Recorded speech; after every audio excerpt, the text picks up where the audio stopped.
सभी बच्चों को एक बार पुनः मेरा बहुत बहुत प्यार। आप सभी का आज की इस वीडियो कक्षा में सभी का बहुत बहुत स्वागत है। बच्चों, आज की इस कक्षा के माध्यम से हम अध्ययन करेंगे कक्षा 12 की पाठ्य पुस्तक वितान भाग 2 में संकलित और किशोर लेखिका एन फ्रैंक द्वारा डायरी शैली में जो ये लिखा गया पाठ है डायरी के पन्ने, उसके बारे में हम अध्ययन करेंगे। हमने बच्चों पहले वीडियो के माध्यम से हमने ये अध्ययन कर लिया था कि बालिका ने इस डायरी में अपनी जो किट्टी है, जो गुड़िया है, उसको संबोधित करके पूरी डायरी है वो लिखी है। हमने इसके परिचय के बारे में, लेखिका परिचय के बारे में पढ़ लिया था। इनका जन्म जर्मनी में हुआ और इनकी मृत्यु यातना गृह में हुई थी।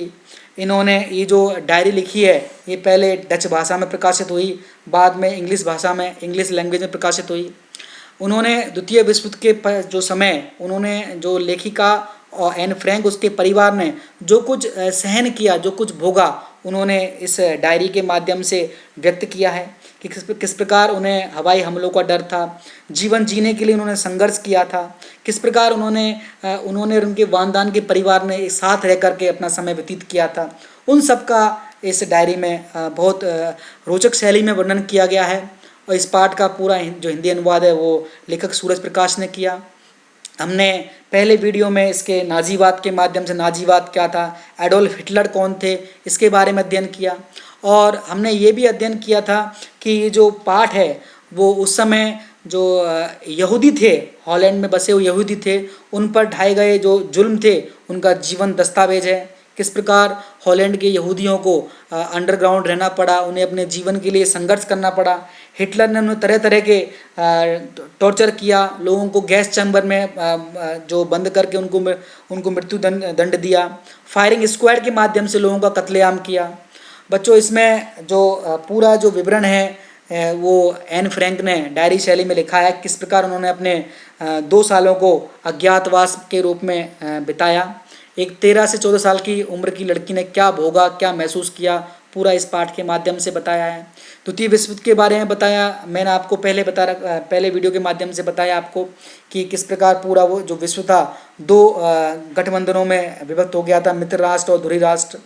और इसके बाद हमने जो पहले 5 इसके जो स्लाइड्स थे उसका अध्ययन कर लिया था कि पहले के बाद में कि मिस्टर डसेल को एक ड्रिल मशीन मिलती है और वो उन लेखिका को लगता है कि वो दांतों का एक्सपेरिमेंट उन्हीं के साथ होगा।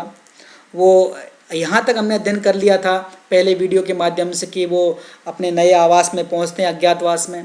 उनकी बहन मार्गोट को यातना गृह से बुलावा आता है तो बुलावे के बजाय वो उस अज्ञातवास में जाना पसंद करते हैं। इसके बाद वो शुरुआत करती है कि किस प्रकार वो अपना समय व्यतीत कर रहे हैं। वो लोगों के घरों में जो अंधेरे के बाद ताक झांक करके प्रयास अपना समय व्यतीत कर रहे हैं।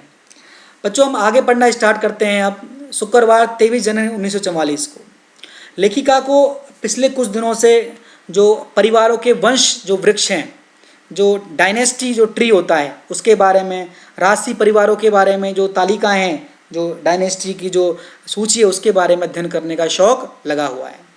वो मेहनत से अपने स्कूल का जो कार्य भी करती थी। वो रेडियो पर जो BBC आती है, ब्रिटिश ब्रॉडकास्टिंग सर्विसेज के माध्यम से होम सर्विस को भी समझती रहती है। वह रविवार उसके लिए बहुत महत्व रखता है। वह रविवार के लिए अपने प्रिय फिल्मी जो कलाकार उनकी तस्वीरें देखने में गुजारती है। मिस्टर कुगलर हैं, उनके लिए सिनेमा एंड थिएटर की जो मैगजीन्स लाते हैं। मिस्टर बेब शनिवार को अपने बॉयफ्रेंड के साथ फिल्म देखने जाने की बात बताती है तो लेखिका एन फ्रैंक उस फिल्म के बारे में, उसकी समीक्षा है, सब कुछ उनको बता देती है, पहले ही बता देती है। तो उनकी माँ कहती है कि इसको फिल्मों का बहुत शौक़ है। जो लेखिका एन फ्रैंक जब नया हेयर स्टाइल बना के आती हैं तो वो सभी लोग उस पर ताना कसते हैं कि आप उस किसी फलां नायिका की नकल कर रहे हैं, जबकि लेखिका को इस बात से बहुत बुरा लगता है। वो केश सज्जा को वह अपनी ओरिजिनल मानती है, वह उसको अपनी खुद की बनाई हुई मानती है, लेकिन लोग उस पर ताना कसते हैं कि आपने उसकी नकल की है। तो इस प्रकार एक किशोर बालिका को किस प्रकार महसूस हो रहा है घर वाले उसके साथ कैसा व्यवहार कर रहे हैं, और उन बालिका से जो बालिका उसके शरीर में वृद्धि हो रही है, हार्मोनल चेंजेस हो रहे हैं, वो उसके अंदर एडोलसेंस एज चल रही है, तो वो उसको किस प्रकार महसूस हो रहा है, उन्होंने इस जो डायरी के इस पन्ने के माध्यम से व्यक्त किया है। बच्चों आगे लिखती हैं वो 28 जनवरी 1944 को वो किटी को संबोधित करती हैं कि किटी, तुम्हें मेरी बासी खबरें सुननी पड़ती है। तो आपको बहुत बोर लगता होगा, लेकिन जो वो कहती है कि तुम्हें मेरी जो बातें हैं वो नाली के जो गंदा पानी है उसकी तरह नीरस और उबाऊ और बदबूदार लगती होंगी, परंतु वो कहती है कि उसकी खुद की दशा भी ठीक नहीं है, उसे भी बहुत उबाऊ चीज़ें सुननी पड़ रही हैं। उसे डेली मम्मी और मिसेज बांदान के बचपन की कहानियाँ सुनने को मिलती हैं, और बार बार वो कहानियाँ रिपीट हो रही हैं। इसके बाद मिस्टर डसेल अपने किस्से सुनाते हैं। वो किसी भी जो लतीफ़ा जो जोक उनको सुनाया जाता है, उनकी पंच लाइन उनको पहले से मालूम होती है। तो इस प्रकार वो जो जोक्स हैं, कहानियाँ हैं, बार बार रिपीट हो रहे हैं, जिससे लेखिका को बोर लगता है। जॉन और मिस्टर क्लीमैन को अज्ञातवास में छुपे हुए और जो अंडरग्राउंड जो लोग हो गए हैं उनके बारे में बात करना अच्छा लगता है।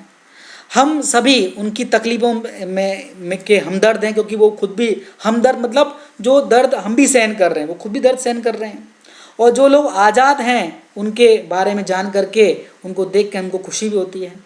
जो लोग कैद से आज़ाद कर दे उनके बारे में उनको जान करके खुशी होती है। कुछ लोग अब लेखिका यहाँ पे एक बड़ा इम्पोर्टेंट चीज़ बताती है कि एक ऐसा लोग भी हैं, ग्रुप भी है जिसका नाम है फ्री नीदरलैंड। वो क्या कर रहे हैं, वो ऐसे यहूदियों की जो लोग कष्ट से पीड़ित हैं उनकी सहायता कर रहे हैं, उनके लिए नकली पहचान पत्र बनाते हैं, उनको फाइनेंशियल सपोर्ट देते हैं, उनके जो पुरुष वर्ग से धंधे के बारे में, उनके जॉब के बारे में बात करते हैं, उनके लिए जॉब ढूंढते हैं, और महिलाओं से उनके लिए खाने और उनकी परेशानियों के विषय में बात कर रहे हैं। वो अपनी जान पर खेलकर दूसरों की सहायता कर रहे हैं। तो लेखिका इस बात के वर्णन करती है कि इस बात से उनको बहुत प्रसन्नता हो रही है कि इस समय भी जब पूरा द्वितीय विश्व युद्ध के परेशानियों में उलझा हुआ है, तो कुछ लोग मानवीय गुण अभी भी बचाए रखे हुए हैं।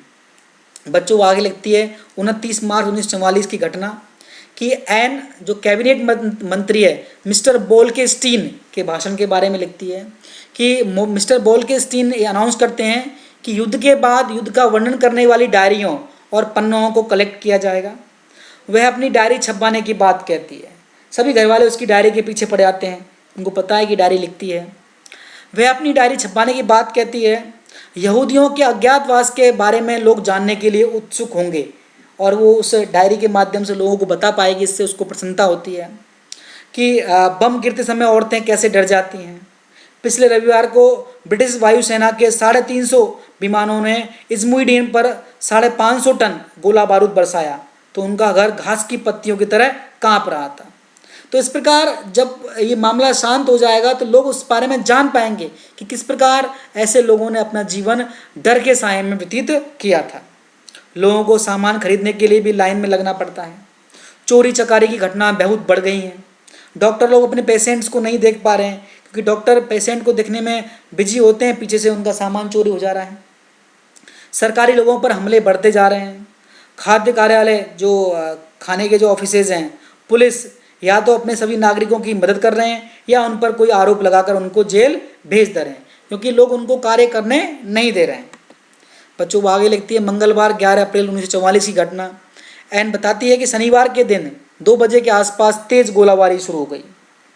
रविवार दोपहर के समय उसका जो बॉयफ्रेंड, मान लीजिए पुरुष मित्र पीटर, उसके पास आता है। वह उसके साथ बातें करती है।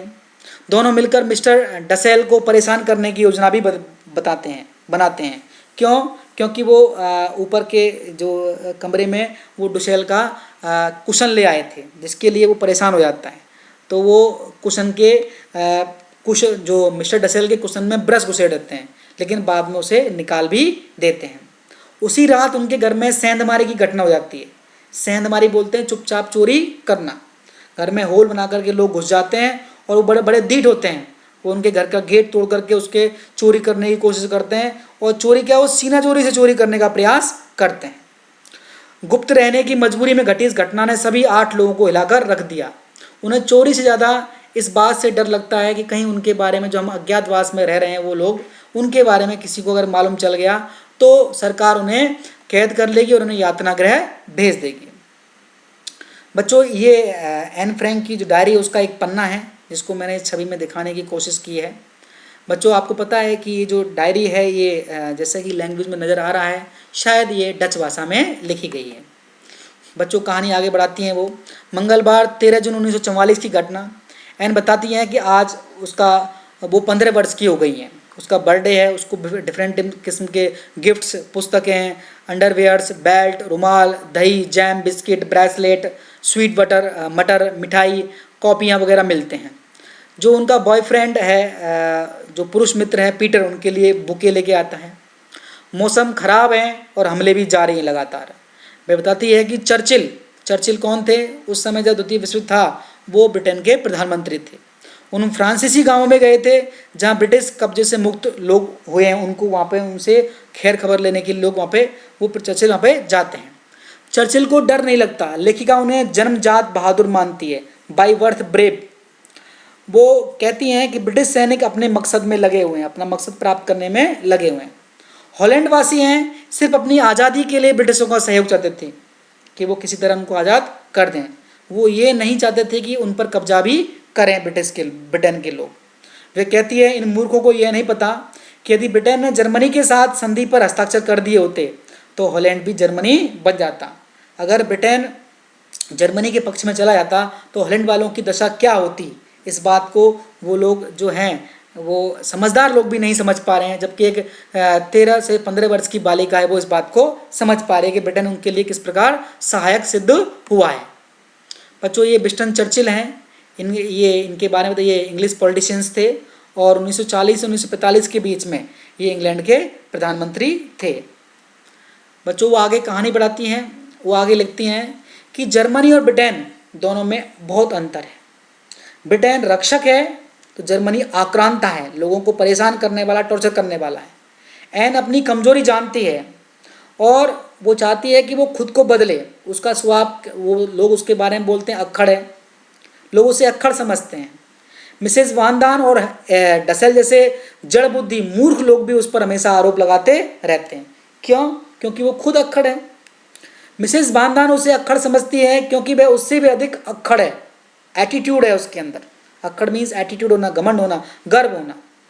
वह स्वयं को सबसे अधिक धिक्कारती है लेखिका। वो उसको लोग अक्खड़ बोलते हैं, एटीट्यूड वाली बोलते हैं, लेकिन लेखिका कहती है कि वह अपने बारे में अपने से ज़्यादा अपने आप को सबसे ज़्यादा अपने आप को कोसती है। वह आप माँ के उपदेशों से मुक्ति पाने के बारे में लगातार सोचती रहती है, किस प्रकार उसे उनसे ऐसा कार्य ना करे तो कि उसको माँ की डांट सुननी पड़े। उसकी भावनाओं को कोई नहीं समझता। बच्चों बड़ा इंपॉर्टेंट लाइन है ये कि वो एक बालिका है, किशोर अवस्था में गुजर रही है, उसकी भावनाओं को, मन की बातों को कोई नहीं समझ पा रहा है। ना उसके पेरेंट्स समझ पा रहे हैं, ना ही उसके जो और साथी लोग हैं वो नहीं समझ पा रहे हैं। वे अपनी भावनाओं को गंभीरता से समझने वाले व्यक्ति की तलाश में है। वह पीटर के बारे में बताती है। पीटर उसे एक फ्रेंड की तरह प्रेम करता है। अब देख लीजिए बच्चों आपको कि एक बालिका जो किशोरावस्था से गुजर रही है, किस प्रकार उसके अंदर हार्मोनिकल चेंज आ रहे हैं। वो अपनी मन की बात को शेयर करना चाहती है लेकिन उसको शेयर करने के लिए लोग मिलते नहीं हैं। तो वो पीटर में अपना एक दोस्त तलाशती है।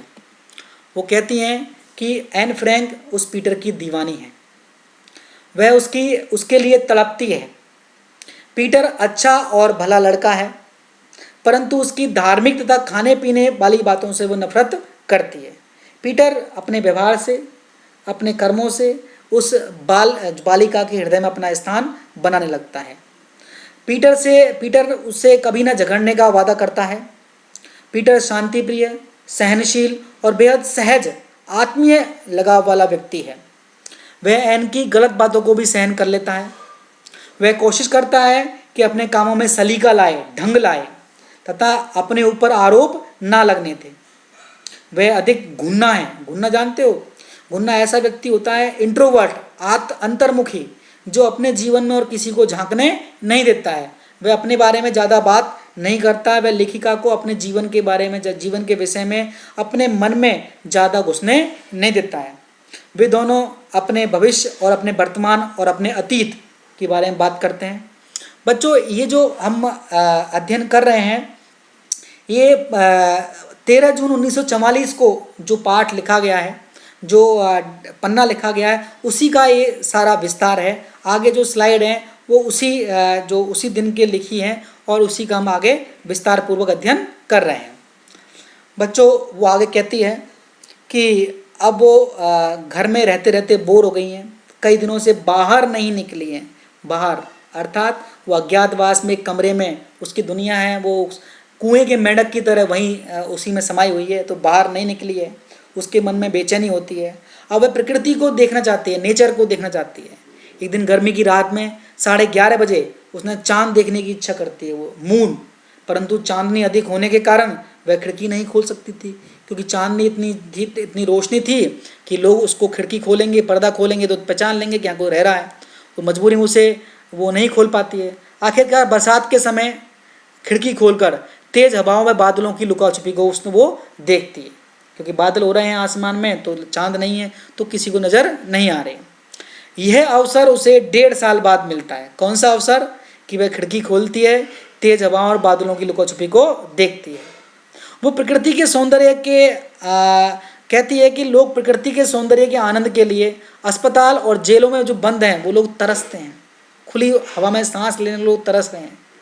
आसमान, बादलों, चांद और तारों की तरफ देखकर उसे शांति व आशा मिलती है, जीने की प्रेरणा मिलती है। वो कहती है प्रकृति शांति पाने की रामबाण दवा है, अचूक दवा है, और यह उसे जो प्रकृति है विनम्रता प्रदान करती है, उसके मन को शांति प्रदान करती है। बड़ी इंपॉर्टेंट स्लाइड है बच्चों। वो कहती है कि एन जो है पुरुषों और औरतों के अधिकार के बारे में बताती है। उसे लगता है कि पुरुषों ने अपनी शारीरिक क्षमता के अधिक होने के कारण औरतों पर शुरू से ही शासन किया है। वो स्त्री को एक भोग की वस्तु मानते आ रहे हैं। अपने शरीर के जो आवश्यकताओं की पूर्ति के लिए वो औरत का इस्तेमाल करते हैं, और औरतें हैं वो इस स्थिति को बेवकूफ़ी के कारण सहन करती आ रही हैं, क्योंकि उनमें ज्ञान नहीं है। वो जो पुरुष वर्ग है वो अपनी शारीरिक आवश्यकताओं की पूर्ति के लिए औरत को इस्तेमाल करता है। जब वो प्रेग्नेंट हो जाती हैं तो वो उनसे बच्चे जन्म देने की उम्मीद भी वो करता है, और औरतें इस बात को सहन क्यों कर रही हैं? क्योंकि वो बेवकूफ़ हैं, अशिक्षित हैं। अब लेखिका मानती है अब समय बदल गया है। शिक्षा, काम और प्रगति, वर्किंग वुमेन होने के कारण, एजुकेशन के कारण और डेवलपमेंट होने के कारण औरतों की आंखें खुल गई हैं। कई देशों ने उनको बराबरी का हक भी दिया है। आधुनिक औरतें अब बराबरी चाहती हैं। औरतों को भी पुरुषों की तरह सम्मान मिलना चाहिए। उन्हें सैनिकों जैसा दर्जा और सम्मान मिलना चाहिए, क्योंकि वे पुरुषों से अधिक कार्य कर रही हैं, अधिक सम्मान की हकदार हैं।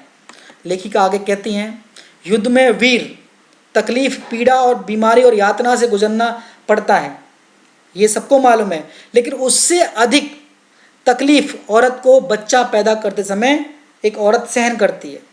लेखिका कहती है कि बच्चा पैदा करने के बाद पुरुष की नज़र में औरत का आकर्षण, उसका जो अट्रैक्शन है वो समाप्त हो जाता है, उसका शरीर बेडोल हो जाता है। लेकिन एन फ्रैंक मानती है कि मानव जाति की निरंतरता औरत से ही है। औरत में ही वो शक्ति होती है कि वो अपने स्वरूप एक मानव को जन्म दे सकती है। तो लेखिका इस बात को औरत के लिए गर्व मानती है। वह एक औरत है, सैनिकों से ज़्यादा मेहनत करती है। वो ऐसा नहीं कहती लेखिका कि औरतें पुरुषों के अत्याचार के कारण बच्चे उत्पन्न करना बंद कर दें। नहीं, ये प्राकृतिक कार्य है। प्रकृति यह चाहती है औरत से, और औरत को यह कार्य करते रहना चाहिए। वह उन व्यक्तियों की भर्त्सना करती है, उन्हें कंडेम करती है, उनको आलोचना करती है जो समाज में औरतों के योगदान को मानने के लिए तैयार नहीं है। वो ये कहती है कि औरत सम्मान की हकदार है, समाज को उन्हें सब सम्मान देना चाहिए। वो अब इस अंतिम स्लाइड के माध्यम से एन फ्रैंक कहती है कि एक पुस्तक उसके हाथ लगती है, मौत के खिलाफ। उसके लेखक हैं पॉल दे क्रूइफ। वो उस पुस्तक की हर बात से वो सहमत होती है और उस पुस्तक से बड़ी प्रभावित होती है, और वो चाहती है कि पुरुषों को भी यह बात सीखनी चाहिए कि संसार के जिन हिस्सों को हम सभ्य कहते हैं, जिन कंट्रीज को हम सिविलाइज्ड मानते हैं, डेवलप्ड मानते हैं, वहाँ जन्म अनिवार्य और टाला ना जा सकने वाला काम नहीं रह गया है। वहाँ भी लोगों ने ये मान लिया है कि बाई चांस अगर औरत प्रेग्नेंट भी हो जाती है तो ये जरूरी नहीं है कि औरत को उस बच्चे को जन्म देना ही आवश्यक है।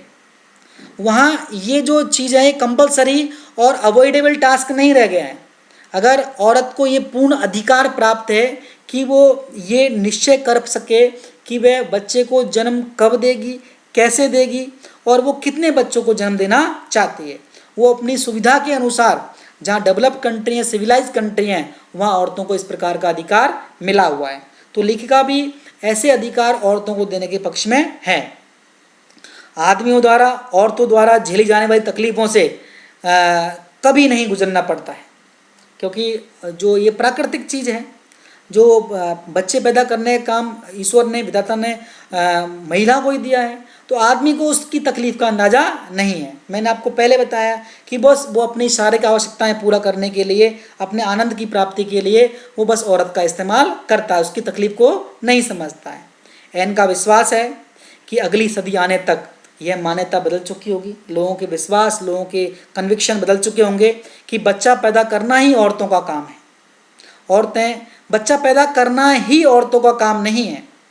बच्चा पैदा कर सकने की क्षमता औरत में होती है, लेकिन सिर्फ और सिर्फ बच्चे पैदा करने के लिए औरत का जन्म नहीं होता। उसका भी अपना आत्मसम्मान है, खुददारी है, उसको भी प्रभु ने, उसको भी ईश्वर ने अन्य कार्य करने के लिए भी उसको अनुमति दी हुई, उसमें योग्यता है, क्षमताएं हैं। औरतें ज़्यादा सम्मान और सराहना की हकदार बनेंगी, ऐसा एन फ्रैंक को उम्मीद है। बच्चों, अब हम इस पूरे पाठ में से कुछ प्रश्नों के बारे में डिस्कस करते हैं। काश कोई होता जो मेरी भावनाओं को गंभीरता से समझ पाता। अफसोस, ऐसा व्यक्ति मुझे अब तक नहीं मिला। क्या आपको लगता है कि एन के इस कथन में उसके डायरी लेखन का कारण छिपा हुआ है? बेशक, हमें ऐसा लगता है कि वो बालिका किशोर अवस्था से गुजर रही है। उसके मन में भावनाओं का ज्वार है, तूफान है। वह अपनी बातें साझा करना चाहती है, लेकिन जो माता पिता हैं वो उसकी बातों को नहीं समझ पाते हैं। वो उनसे अपनी भावनाओं को शेयर नहीं कर पाती हैं। उनके पिता को इतना समय नहीं है और माता उसे हर बात पर डांटती है, फटकारती है, उपदेश सुनाती है। वो जो माता है उस किशोर बच्चे से एक मैच्योर लड़की की तरह व्यवहार करने की अपेक्षा रखते हैं। तो वो जो लड़की अपनी भावनाएं साझा करने के लिए किसी एक साथी की तलाश में है, और ऐसा साथी जो उसकी मन की बात को सहन कर, जो स्वीकार करे, तो उसको ऐसी जो साथी है वो निर्जीव किट्टी, जो उसकी गुड़िया है, उसके रूप में मिलता है। और तो पूरी जो बात है वो अपनी किट्टी, जो गुड़िया से शेयर करके, साझा करके उसकी भावना का ज्वार शांत होता है। तो शायद उसकी बात को सुना जाता तो हो सकता है कि ये डायरी वो उसको लिखने की आवश्यकता नहीं पड़ती। दूसरा प्रश्न है बच्चों, डायरी के पन्ने के आधार पर औरतों की शिक्षा और के मानवाधिकारों के बारे में एन के विचारों को अपने शब्दों में स्पष्ट कीजिए। एन चाहती है कि औरतों को इज्जत मिलनी चाहिए, सम्मान मिलना चाहिए, उसे पूर्ण रूप से शिक्षा प्राप्त होनी चाहिए, उसे भी प्राकृतिक कार्यों के अलावा भी उसे अन्य कार्य करने का अधिकार भी होना चाहिए। वो भी एक मनुष्य, उसके भी अधिकार होना चाहिए। उसे बच्चा कब पैदा करना है, कब कितने पैदा करने, उस बात की उसको क्या नाम से निर्णय करने की छूट मिलनी चाहिए। और वो ये भी मानती है कि बड़ी बड़ी सिविलाइज कंट्री में ऐसा हो चुका है, लेकिन उसके देश में नहीं हुआ है। तो उम्मीद है उसे भविष्य में ऐसे उसको औरतों को जो ड्यू रेस्पेक्ट है उन्हें प्राप्त होगा, क्योंकि औरतों में ज्ञान प्राप्त होगा, शिक्षा होगी और वो काम करेंगी, बाहर जाएंगी, तो इस प्रकार उनको ज्ञान प्राप्त होगा, तो वो अपने अधिकारों के प्रति सावधान हो पाएंगी। औरतें जो मर्दों द्वारा, पुरुषों द्वारा जो किए गए अत्याचार सहन कर रही हैं, सिर्फ और सिर्फ उनकी अशिक्षा के कारण, उनकी नादानी के कारण। बच्चों, अगला प्रश्न है, एन की डायरी में ऐसी क्या विशेषताएं हैं कि वह पिछले 50 वर्षों में विश्व में सबसे अधिक पढ़ी पुस्तकों में से एक है? बच्चों, इसमें बहुत सारी विशेषताएं हैं। पहली विशेषता कि उस समय ये एकमात्र ऐसी डायरी है जो एक किशोर बालिका द्वारा उसके मन पर हो रहे जो उसका मन किस प्रकार उन चीज़ों को देख रहा है उसका वर्णन है। दूसरी बात, किसी कुशल लेखक द्वारा किसी सरकार के दबाव को या फिर बहुत सारी जो मैच्योरिटी को ध्यान रखते हुए नहीं लिखी गई हैं। एक बालिका के मन को जो कुछ अनुभव हो रहा है, एक भोक्ता के रूप में, एक पीड़ित के रूप में जो उसके अनुभव है उनको लिखा गया है, और उसमें इन अनुभवों के साथ में कोई काट छांट एडिटिंग नहीं की गई है। दूसरी बात, अगली बात है कि जो बालिका है मासूम है और एकाएक उसकी दुनिया में परिवर्तन आ जाता है, तो एक वो बालिका के और उसके परिवार को किस प्रकार कठिनाइयों से जूझना पड़ रहा है। महात्मा गांधी ने कहा था, जाके पैर ना फटी विवाही, वो क्या जाने पीर पर आई। तो वो लेखिका उस समस्या को झेलती है और वो जो अपनी डायरी में उस अनुभवों को लिखती है, तो वो जो अनुभव हैं वो जीवंत हैं, लाइव हैं और वो ऑथेंटिक हैं, प्रामाणिक हैं। इसलिए उस समय के काल के बारे में, उस समय की घटनाओं के बारे में, सेकेंड वर्ल्ड वॉर के टाइम पे यहूदियों के ऊपर क्या अत्याचार हुए उसके बारे में पढ़ने के लिए ये बड़ा रोचक और ऑथेंटिक डॉक्यूमेंट है, इसलिए बार बार पढ़ा गया है। बच्चों, अगला क्वेश्चन है, एन की डायरी से अधिक उसकी किशोरावस्था के बारे में क्या पता चलता है? डायरी के पन्ने कहानी के आधार पर लिखिए। बच्चों, इसमें पता चलता है कि एन फ्रैंक किशोरावस्था से गुजर रही है, उसके शरीर में परिवर्तन हो रहे हैं, हार्मोनल चेंजेस भी हो रहे हैं, उसके अंदर भावनाओं का ज्वार फूटा हुआ है, वह उसको बार बार डांट खाना पसंद नहीं है, वह अपने आप को, उसके अंदर एक हीरो वर्शिप की भावना उत्पन्न हो जाती है, वह फिल्मी तारिकाओं से, स्टार से, हीरोइनों से प्रभावित होती है, उसके अनुसार केस सज्जा करती है, वह चाहती है कि लोग उसकी तारीफ़ करें, वो अपने उम्र के ही व्यक्ति पीटर से फ्रेंडशिप स्थापित करती है, वो उसके प्रेम में दीवानी होती है और वो अपनी जो परेशानियां हैं, वो जो अपनी भावना है उसके साथ साझा करती है, वो पीटर को पसंद करने लगती है। तो इस प्रकार ये सारे जो चेंजेस आ रहे हैं वो किशोरावस्था के ही परिवर्तन उसके अंदर नज़र आते हैं, जो अपनी डायरी में वो उसका वर्णन करती है। बच्चों, इम्पोर्टेंट और लास्ट का जो इम्पोर्टेंट क्वेश्चन है, हॉलैंड के प्रतिरोधी दल भूमिगत लोगों की सहायता किस प्रकार करते हैं? वो सहायता उन्होंने एक दल बना रखा है उन्होंने, फ्री नीदरलैंड। वो क्या करते हैं, वो जो लोग अंडरग्राउंड है, जो लोग तकलीफ में, उनके लिए वित्तीय सहायता करते हैं, जो लोग परेशान हैं, पीड़ित, उनके लिए काम तलाशते हैं, वो पुरुषों से काम की बातें करके, उनके धंधे की बातें करके, सांत्वना भरे शब्द बोल करके उनको सांत्वना प्रदान करते हैं, और महिलाओं से उनके भोजन के बारे में, उनके कष्टों के बारे में, उनकी पीड़ाओं के बारे में बात करके उनका मन हल्का करने की कोशिश करते हैं। उनको वो हर संभव उनको जो सहायता करने का प्रयास करते हैं। तो इस मुसीबत की घड़ी में इस प्रकार की सहायता करना लेखिका एन फ्रैंक को बहुत अच्छा लगता है। वो मानती हैं कि अभी भी दुनिया में इस प्रकार के लोग जीवित हैं, तो ये बड़ा अच्छा चिन्ह है। बच्चों, उम्मीद है कि इन दोनों वीडियो के माध्यम से आपको ये पूरा पाठ और इसके प्रश्नोत्तर, इस पाठ का जो पृष्ठभूमि है, इसके जो उस समय का जो वातावरण है उसके बारे में आपको पूरा समझ में आ गया होगा। बच्चों, ये वीडियो कैसा लगा आप मुझे कमेंट बॉक्स में लिखकर ज़रूर बताइएगा। बच्चों, इस वीडियो को देखने के लिए आपका बहुत बहुत धन्यवाद, बहुत बहुत आभार।